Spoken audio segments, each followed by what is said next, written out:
अस्सलाम वालेकुम स्टूडेंट। आज हमारा टॉपिक है ग्राफिकल एनालिसिस ऑफ मोशन। आज हम ग्राफिकल एनालिसिस ऑफ मोशन के बारे में पढ़ेंगे, यानी हम किसी भी बॉडी मोशन का तजिया एक ग्राफ की मदद से करेंगे कि बॉडी का मोशन किस तरह है, इसकी वेलोसिटी कितना है, इसका स्पीड कितना है, इसकी एक्सेलरेशन का मैग्नीट्यूड कितना है और इसने कितना डिस्टेंस कवर किया है।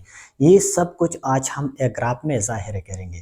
तो सबसे पहले ग्राफ के बारे में जानना बहुत ज़्यादा ज़रूरी होते हैं और एक होता है इसका स्लोप। तो ग्राफ और इसके स्लोप के बारे में जानना बहुत ज़्यादा ज़रूरी होता है जब भी हम किसी भी जिस्म का मोशन ग्राफ की मदद से ज़ाहिर करते हैं। ठीक है, तो चलिए शुरू करते हैं ग्राफ से कि सबसे पहले ग्राफ हमारे पास क्या होता है।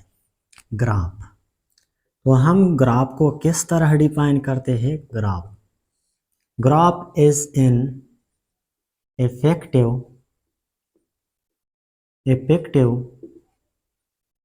way which is used to show the relationship between physical quantities। Graph क्या होता है। Graph is an effective way which is used to show the relationship between physical quantity. यानी ग्राफ एक तरीका कार होता है जो कि फिजिकल क्वांटिटी के दरमियान ताल्लुक़ ज़ाहिर करने के लिए इस्तेमाल होते हैं कि फिजिकल क्वांटिटी के दरमियान क्या ताल्लुक़ होता है। जब भी हमारे पास दो फिजिकल क्वांटिटी होता है तो हम इन दो फिजिकल क्वांटिटी के दरमियान रिलेशन ताल्लुक़ को देखते हैं और वो ताल्लुक़ हम ग्राफ की मदद से ज़ाहिर करते हैं। और वो तरीक़ाकार हमारे पास क्या होता है, वो है ग्राफ होता है। मिसाल के तौर पर मैं दो फिजिकल क्वांटिटी लेता हूँ। फोर्स क्या है, ये हमारे पास एक फिजिकल क्वांटिटी है। इस तरह हमारे पास लेंथ और चेंज इन लेंथ, मैं एक्स को एक्स या डी या एस या एल से जाहिर करता हूँ, चेंज इन लेंथ या लेंथ को। अब फोर्स भी एक फिजिकल क्वांटिटी है और लेंथ भी एक फिजिकल क्वांटिटी है। ठीक है, अब मैं ग्राफ की मदद से इन दो फिजिकल क्वांटिटी के दरमियान एक रिलेशन जाहिर करना चाहता हूँ। मिसाल के तौर पर अगर हम हुक्स लॉ लिख ले इस तरह, F is equal to minus k x. Hooke's law हमें क्या कहता है, F is equal to minus k x, कि जब भी हमारे पास एक स्प्रिंग हो या कोई इलास्टिक जिस्म हो, ठीक है, और हम क्या करें, इस पर एक फोर्स लगा ले। ठीक है, इस पर एक फोर्स लगा ले, अप्लाइड फोर्स।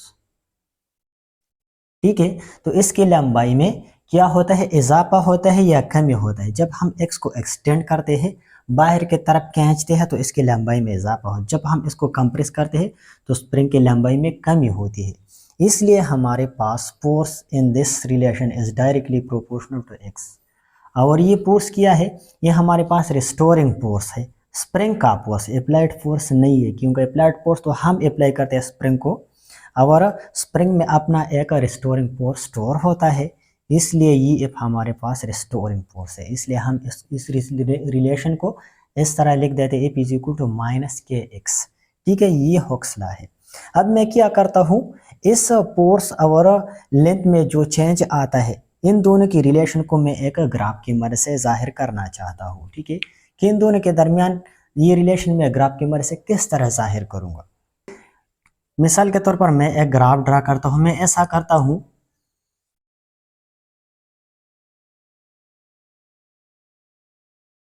ये हमारे पास क्या है, ग्राफ है।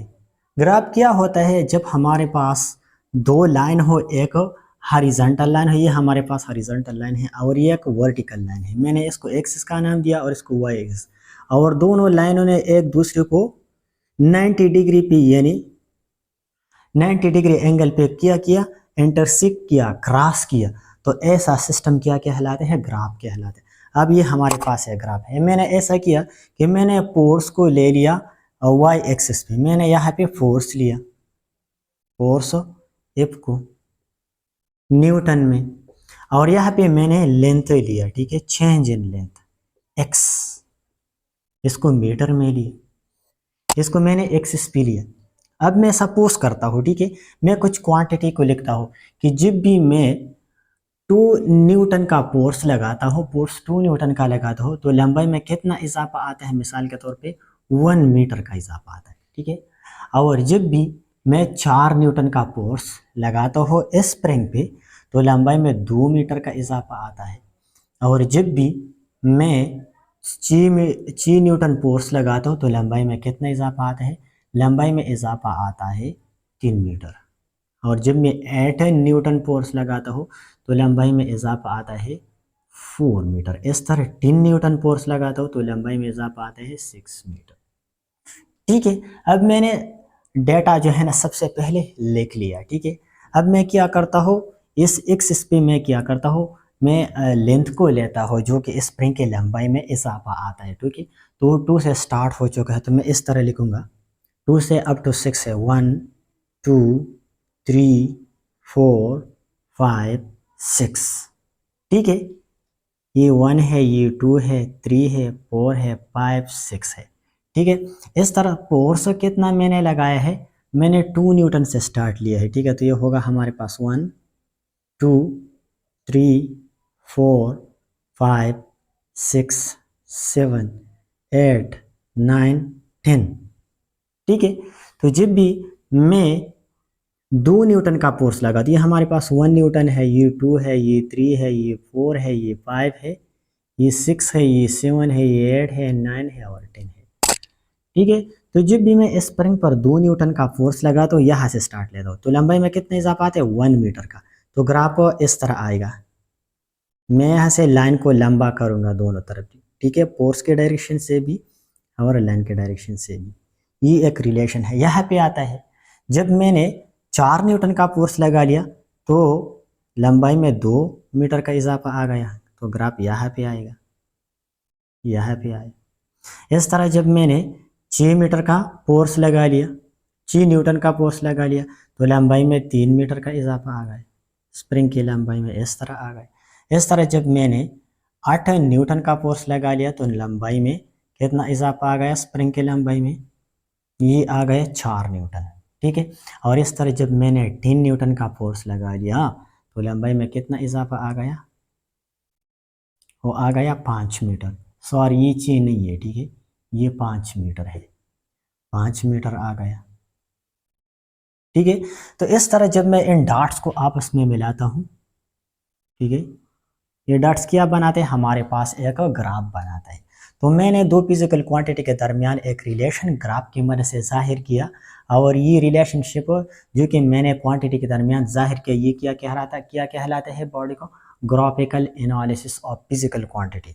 अब मैं क्या करता हूँ, मैं बिल्कुल इस तरह मोशन का भी ले लूँगा। जब मैं किसी ऑब्जेक्ट के मोशन को स्टडी करूँगा, तो उसको बिल्कुल ग्राफ में इस तरह जाहिर करूँगा जिस तरह मैंने इस फोर्स और इस डिस्प्लेसमेंट यानी लंबाई को स्प्रिंग का इसको जाहिर करें, बिल्कुल इस तरह मैं किसी भी ऑब्जेक्ट का मोशन भी ग्राफ की मदद से जाहिर करूँगा। और ये जाहिर करना फिजिकल क्वांटिटी के दरमियान ये रिलेशन, ये क्या कहलाता है, ग्राफिकल एनालिसिस, ठीक है। अब इसके अलावा जो लाइन मैंने ड्रा किया, ये क्या कहलाता है, स्लोप कहलाता है। तो स्लोप किसे कहते हैं, तो स्लोप के बारे में जानना बहुत ज़्यादा ज़रूरी होता है। स्लोप, ठीक है। तो स्लोप हम किस तरह डिफाइन करते हैं, when we divide the difference in y coordinates on difference in x coordinate is called slope or make a slope. Slope क्या होता है, when we divide the difference in y coordinates on difference in x coordinate, यानी जब भी हमारे पास y coordinates में ये graph है, इसमें चेंज आता हो, इस डिफरेंस को y कोऑर्डिनेट में जो डिफरेंस आता है, इस डिफरेंस को हम x कोऑर्डिनेट में जो डिफरेंस आता है इस पे डिवाइड करें, तो इससे स्लोप बनता है, ठीक है। यानी स्लोप हमारे पास क्या होता है, slope difference in y coordinate divide by difference in x coordinates, ये हमारे पास स्लोप होता है। या इस तरह हम भी स्लोप को डिफाइन करते हैं, राइज बाय रन। ये हमारे पास है राइज, यानी इसमें हम ऊपर जाते हैं, और ये है रन हॉरिजॉन्टली। तो जब हम राइज में डिफरेंस को हॉरिजॉन्टल रन के डिफरेंस पे डिवाइड करें तो इससे स्लोप बनता है। स्लोप ड्रा करने के लिए हम क्या करेंगे, हम कोई से दो पॉइंट लेंगे ग्राफ में, ठीक है। ये एक ग्राफ है, ये इसका एक्स एक्स कोऑर्डिनेट है और इसका वाई एक्सिस कोऑर्डिनेट है, ठीक है। मैंने इसमें दो पॉइंट ले लिए इस ग्राफ में, ये इनिशियल पॉइंट है, ठीक है। मैंने इस इनिशियल पॉइंट को नाम दिया पी इनिशियल, पॉइंट इनिशियल, और इसका कोऑर्डिनेट मालूम किया। मिसाल के तौर पर इसका कोऑर्डिनेट है x1 y1, इसका कोऑर्डिनेट है, ठीक है। और इस पॉइंट से मैंने y पर भी, एक्सिस पर भी एक परपेंडिकुलर ड्रा किया और y पर भी एक परपेंडिकुलर ड्रा किया। इस परपेंडिकुलर को मैंने नाम दिया x1 और इस y एक्सिस पे जो मैंने ड्रा किया मैंने इसका नाम दिया y1। इस तरह मैंने एक दूसरा पॉइंट भी सिलेक्ट किया ग्राफ में, जिसको मैंने नाम दिया थी फाइनल, ठीक है। और इसका कोऑर्डिनेट किया था x2 y2, ठीक है। इस पॉइंट से मैंने एक्सिस पर एक परपेंडिकुलर ड्रा किया और x2 का नाम दिया। इस तरह y पर भी एक परपेंडिकुलर ड्रा किया और उसको y2 का नाम दिया। तो ये फाइनल है और ये इनिशियल है, तो इसमें चेंज क्या होगा, डेल्टा x होगा। इन दो एक्सिस एक्सिस पर जो चेंज आता है इस पॉइंट पर, ये है डेल्टा x, और y एक्सिस पर जो चेंज आता है ये है डेल्टा y, ठीक है। तो यहाँ पर ये डेल्टा x किस तरह होगा, delta x change in x coordinates, difference x2 final minus initial x1। इस तरह y में क्या होगा, delta y change y coordinates, final minus initial y2 minus y1, ठीक है। तो स्लोप किस तरह बनेगा, स्लोप जब हम y coordinates, difference of the y coordinates को डिफरेंस इन x कोऑर्डिनेट पे डिवाइड करें तो इससे स्लोप बनेगा। तो स्लोप किस तरह होगा, चेंज इन y कोऑर्डिनेट्स वो किया है delta y divide by in x coordinate किया है वो है डेल्टा x। तो इससे बनेगा y2 माइनस y1, क्योंकि ये y2 माइनस y1 के बराबर है, डिवाइड बाय डेल्टा x बराबर है x2 माइनस x1। ये हमारे पास है स्लोप ऑफ द ग्राफ, और ये स्लोप हमें मुख्तलिफ किस्म के इंफॉर्मेशन देता है, बहुत ज़्यादा इंपॉर्टेंट है। अब मैं क्या करता हूँ, जब मैंने दो पॉइंट सिलेक्ट किया और परपेंडिकुलर ड्रा किया दोनों पॉइंट से, तो बाद में मैं इन दोनों पॉइंटों को आपस में मिला लूँगा, ठीक है। तो मैंने दोनों पॉइंट को आपस में मिला लिया। तो जब मैंने पॉइंट को आपस में मिला लिया तो एक लाइन बन गई, एक लकीर बन गया, और ये लकीर, ये लाइन जो मैंने अब ड्रा किया, ये क्या कहलाता है, हकीकत में ये एक स्लोप है ग्राफ का, ठीक है। ये स्लोप मुझे मुख्तलिफ किस्म के इंफॉर्मेशन देता है फिजिकल क्वांटिटी के दरमियान, ठीक है। ये स्लोप कभी मुझे स्पीड के बारे में बताएगा, कभी एक्सेलरेशन के बारे में बताएगा, और कभी इस स्लोप के अंडर जो एरिया आता है ग्राफ में, इसके नीचे जो एरिया आता है, ये डिस्टेंस के बारे में बताएगा कि ऑब्जेक्ट ने कितना डिस्टेंस कवर किया है। तो ये स्लोप मुझे बहुत अहम इंफॉर्मेशन मालूमात देता है, और इस स्लोप के लिए फार्मूला किया है जो कि मैंने लिखा, change in y coordinates divide by change in x coordinates, और ये क्या कहलाता है, ये स्लोप कहलाता है। अब हमारे पास ग्राफ के मुख्तलिफ अकसाम होते हैं, ठीक है, कि वो किया है तो उसको भी डिस्कस करते हैं, ठीक है। ये ग्राफ का नाम क्या है, पहला वाला graph distance distance time graph. Distance time graph किसे कहते हैं, वो ग्राफ जब हम डिस्टेंस और टाइम के दरमियान ड्रा करें, प्लाट करें, वो ग्राफ हमारे पास होता है डिस्टेंस टाइम ग्राफ। यानी डिस्टेंस और टाइम के दरमियान जब हम प्लाट ड्रा करें, ग्राफ ड्रा करें, वो होता है डिस्टेंस टाइम ग्राफ। जैसे कि हमारे पास मैंने एक ग्राफ को ड्रा किया है, ठीक है, ये है डिस्टेंस टाइम ग्राफ। मैंने क्या किया है, मैंने वाई एक्सिस पे डिस्टेंस ले लिया है, ठीक है, और एक्सिस पे मैंने टाइम टी लिया है, ठीक है। ये हमारे पास है डिस्टेंस टाइम ग्राफ, ठीक है। तो जैसा कि मैंने बताया, वो ग्राफ जो कि डिस्टेंस और टाइम के दरमियान ड्रा किया जाता है उसको डिस्टेंस टाइम ग्राफ कहते हैं। और देखते हैं कि डिस्टेंस टाइम ग्राफ का जो स्लोप होता है, ये स्लोप, ये हमें क्या इंफॉर्मेशन देता है डिस्टेंस टाइम ग्राफ। तो मैं सपोज करता हूँ, ठीक है, मैंने सपोज किया कि सपोज एक ऑब्जेक्ट है, ठीक है, एक ऑब्जेक्ट है हमारे पास, ये एक जिस्म है, एक बाल है। ये बाल क्या करता है, ये 5 सेकंड में मिसाल के तौर पर कितना फासला कवर करता है, 100 मीटर का फासला कवर करता है। कितने मीटर का, 100 मीटर का ये बाल, ठीक है। तो मैं क्या करता हूँ, मैं इसको एक ग्राफ की मदद से जाहिर करता हूँ। तो मैंने ग्राफ ड्रा किया, डिस्टेंस टाइम ग्राफ, ठीक है। मैंने 0 से एक्सिस पे मैंने सेकंड ले लिए, टाइम ले लिया, 0, 5 up to 10 second.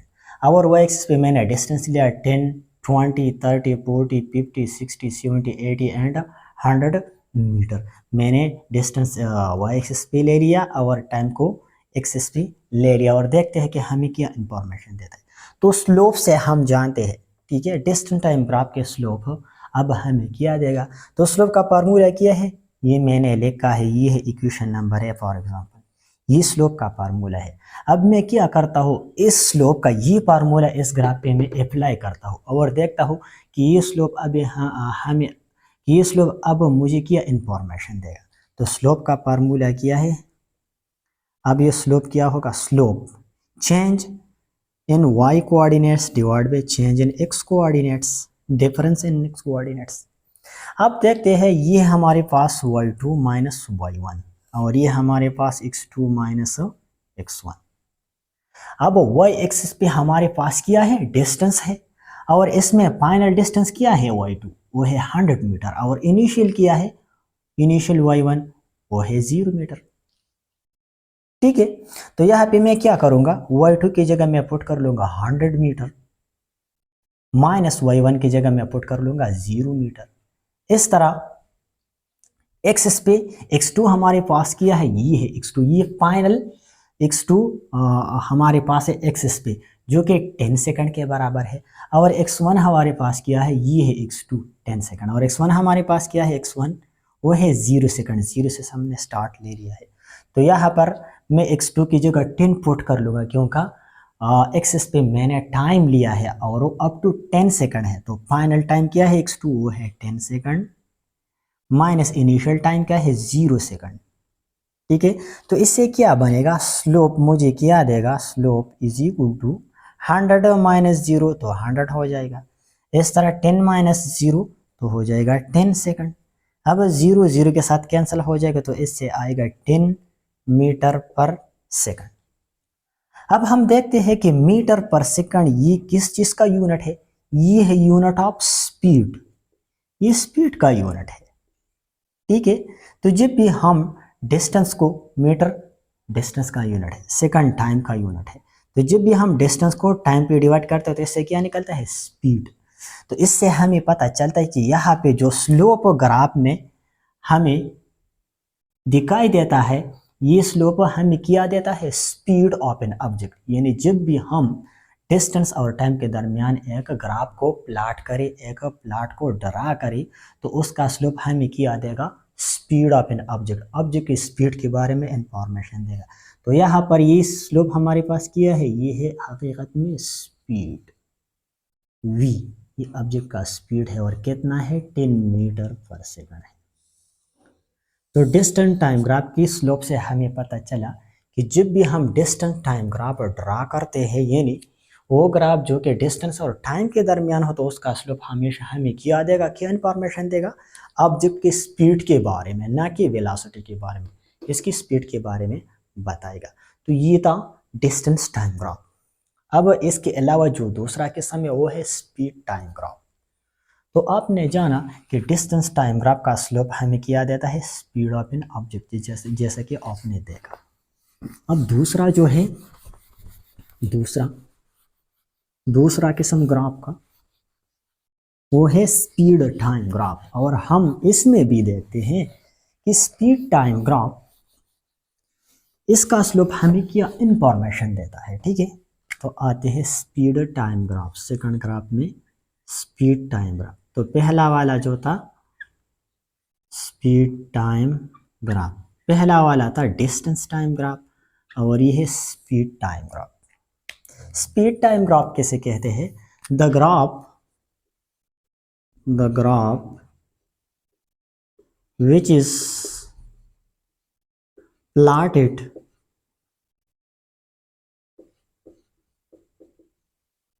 between speed v and time t is called speed time graph.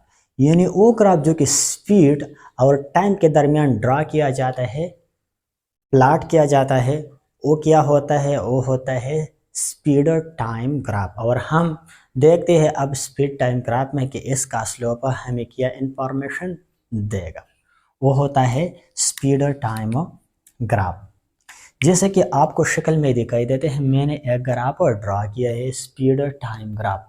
इस स्पीड टाइम ग्राफ में हम स्पीड को वाई एक्सिस पे लेता है, यानी वर्टिकल एक्सिस पे लेता है, वाई एक्सिस पे, और टाइम डिल टी को हम लेते हैं एक्स एक्सिस पे।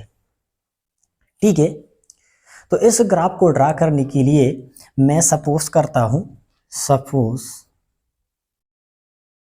सपोज कि हमारे पास एक ऑब्जेक्ट है, उसका स्पीड 0 मीटर पर सेकंड से चेंज होता है कितने 8 मीटर पर सेकंड तक। इसका स्पीड 0 मीटर पर सेकंड से 8 मीटर पर सेकंड चेंज होता है कितने वक्त में, 4 सेकंड में। टोटल टाइम कितना लेता है, 0 सेकंड से 4 सेकंड तक। ठीक है, मैंने स्पीड और टाइम के दरमियान एक ग्राफ ड्रा किया है, प्लॉट किया है, और इसका स्लोप है। और अब हम ये मालूम करना चाहते हैं कि ये स्लोप अब मुझे क्या इंफॉर्मेशन देगा, क्या मालूमात देगा जब भी हम ग्राफ को स्पीड और टाइम के दरमियान ड्रा करें। ठीक है, तो फिर हम इस स्लोप वाले फार्मूले से मदद लेंगे। ठीक है, इसको दोबारा इस्तेमाल कर लेंगे। ठीक है, जैसा कि हम स्लोप से जानते हैं कि स्लोप क्या होता है, change in y coordinates divide by change in x coordinate. अब वाई कोऑर्डिनेट हमारे पास इसमें चेंज किया है y2 माइनस y1, इस तरह एक्स कोऑर्डिनेट में चेंज किया है x2 माइनस x1 है। ठीक है, तो यहाँ पर आप y कोऑर्डिनेट पे देखें कि लास्ट फाइनल y2 वैल्यू हमारे पास क्या है, वो है 8 मीटर पर सेकंड, और इनिशियल क्या है 0 मीटर पर सेकंड, y1 क्या है 0 मीटर पर सेकंड। तो y2 की जगह मैं फुट कर लूँगा 8 मीटर पर सेकंड, ये चेंज है ना, माइनस इनिशियल क्या है 0 मीटर पर सेकंड है, और टाइम क्या है, फाइनल टाइम हमारे पास है 4 सेकंड, x2 वैल्यू हमारे पास क्या है, x2 यहाँ पे लास्ट वैल्यू 4 सेकंड, और इनिशियल x1 क्या है, वो 0 सेकंड से स्टार्ट लिया है हमने। तो x2 की जगह मैं 4 सेकंड फुट कर लूँगा, 4 सेकंड माइनस 0 सेकंड। ठीक है, इससे क्या आएगा, तो इससे आएगा स्लोप इज इक्वल टू 8 से 0 माइनस करके 8 मीटर पर सेकंड आ जाएगा, और 4 से 0 माइनस करके 4 सेकंड रह जाएगा। ठीक है, तो 4 को 8 से क्रॉस करके 4 1 जा 4, 4 2 जा 8, और सेकंड से मल्टीप्लाई करके, तो इससे आएगा 2 मीटर पर सेकंड स्क्वायर, या मैं इसको इस तरह भी लिख सकता हूँ 2 मीटर पर सेकंड स्क्वायर नेगेटिव। और हम जानते हैं कि मीटर पर सेकंड स्क्वायर किस चीज़ का यूनिट है, किस फिजिकल क्वांटिटी का यूनिट है, ये है यूनिट ऑफ एक्सेलरेशन। तो यहाँ पर ये स्लोप हमें क्या देता है, ये स्लोप हमें क्या देता है, एक्सेलरेशन ऑफ ए बॉडी। क्योंकि एक्सेलरेशन हमारे पास क्या होता है, जब भी हम स्पीड ऑफ द बॉडी को टाइम पे डिवाइड कर देते हैं तो ये हमें क्या देता है, मैग्नीट्यूड ऑफ एक्सेलरेशन। क्योंकि मीटर पर सेकंड स्क्वायर ये किस चीज़ का यूनिट है, एक्सेलरेशन का। तो यहाँ पर इस ग्राफ में जो स्लोप है ये मुझे क्या बताता है, ऑब्जेक्ट की मैग्नीट्यूड ऑफ एक्सेलरेशन के बारे में बताता है, मैग्नीट्यूड ऑफ एक्सेलरेशन। क्योंकि एक्सेलरेशन हमारे पास the time rate of change of velocity होता है, उसमें डायरेक्शन होता है, लेकिन जब time rate of change of speed आ जाए तो वो क्या देगा, वो एक्सेलरेशन का मैग्नीट्यूड देगा। तो यहाँ पर ग्राफ स्पीड और टाइम के दरमियान है, तो यहाँ पर ये स्लोप मुझे क्या देगा, मैग्नीट्यूड ऑफ एक्सेलरेशन, न कि डायरेक्शन ऑफ एन एक्सेलरेशन। तो ये मुझे देगा मैग्नीट्यूड ऑफ एक्सेलरेशन, जो कि यहाँ पे कितना निकला 2 मीटर पर सेकंड स्क्वायर। तो यहाँ पर स्लोप हमें क्या देते हैं, मैग्नीट्यूड ऑफ एन एक्सेलरेशन। तो इससे हमें पता चला कि जब भी हम स्पीड और टाइम के दरमियान ग्राफ को ड्रा कर देते हैं तो इसका स्लोप हमें क्या इन्फॉर्मेशन देगा, इसका स्लोप हमें मैग्नीट्यूड ऑफ एक्सेलरेशन के बारे में मालूमात देगा, ऑब्जेक्ट के एक्सेलरेशन के मैग्नीट्यूड के बारे में बताएगा, इसका स्लोप। अब स्पीड और टाइम के दरमियान जब हम ग्राफ को ड्रा करते थे तो इसके दो फवायद होते हैं, ठीक है। वो फवायद क्या है? एक फवायद इसका ये है जो कि मैंने डिस्कस किया कि इसका स्लोप हमें क्या देगा, मैग्नीट्यूड ऑफ एक्सेलरेशन देगा हमें इसका स्लोप।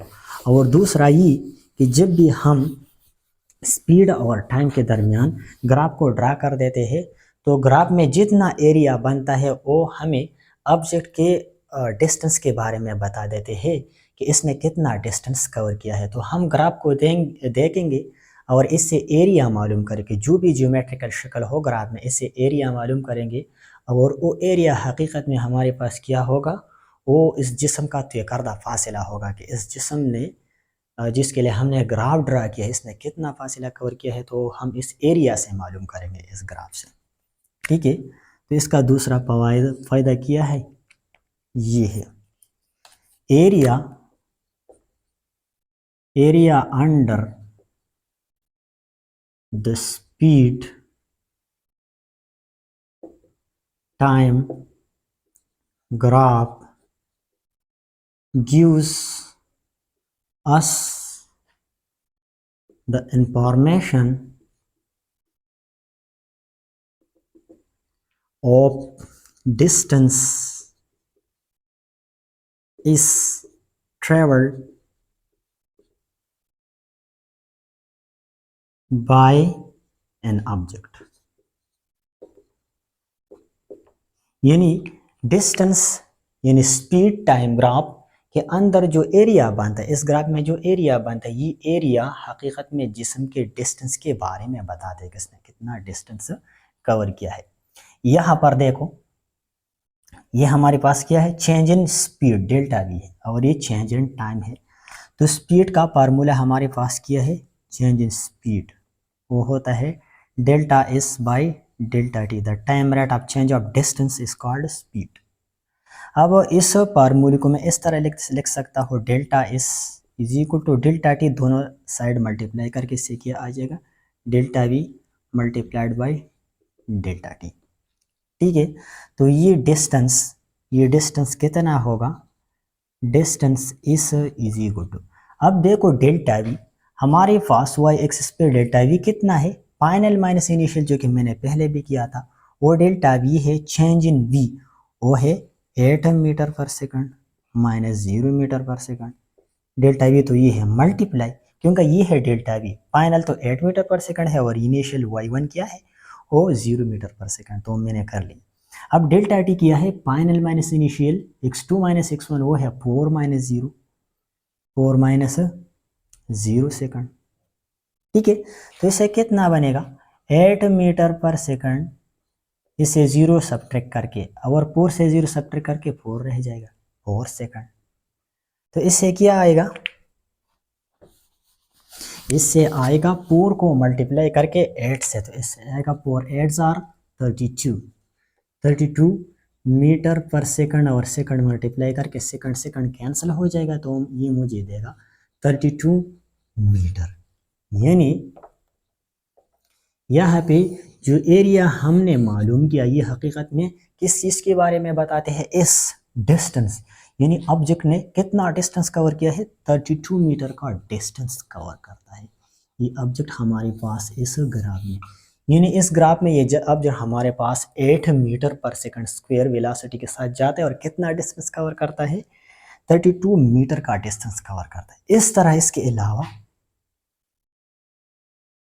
और हमने इसमें क्या ले लिया, इस फार्मूले में हमने इस रेक्टेंगल को ले लिया, ठीक है, इसका एरिया ले लिया। तो इसका एरिया हमारे पास है लेंथ मल्टीप्लाइड बाय विड्थ है, तो इसकी लंबाई ये है और इसका विड्थ जो है ना ये है। तो इसकी लंबाई में, तो इसके लंबाई में क्या था, डेल्टा वी था, और इसके लेंथ में क्या था, इसके विड्थ में क्या था, वो था डेल्टा टी टाइम था।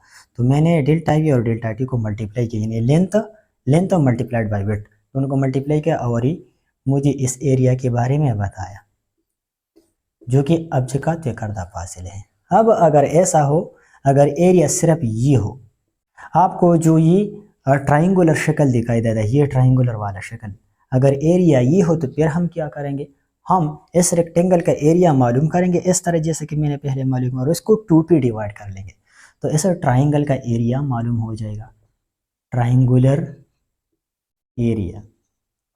और ये भी डिस्टेंस तय करदा डिस्टेंस के बारे में बताएगा। यानी अगर डिस्टेंस मैं सिर्फ इसको ले लूँ, ठीक है, यानी अगर ग्राफ इस तरह बनता हो तो फिर इस तरह इसमें किस तरह डिस्टेंस को मालूम कर लेंगे। तो इसके लिए फिर वही फार्मूला इस्तेमाल करेंगे, s is equal to delta v multiplied by delta t divide by what 2। इसको 2 पे डिवाइड कर लेंगे। हमें इसको इस तरह लिख देता हूँ 1/2, क्योंकि ट्राइंगल का एरिया रेक्टेंगल के एरिया के हाफ के आधे के बराबर होता है, तो इसलिए हम लेंथ और वेट को मल्टीप्लाई कर लेंगे और 2 पे डिवाइड कर लेंगे।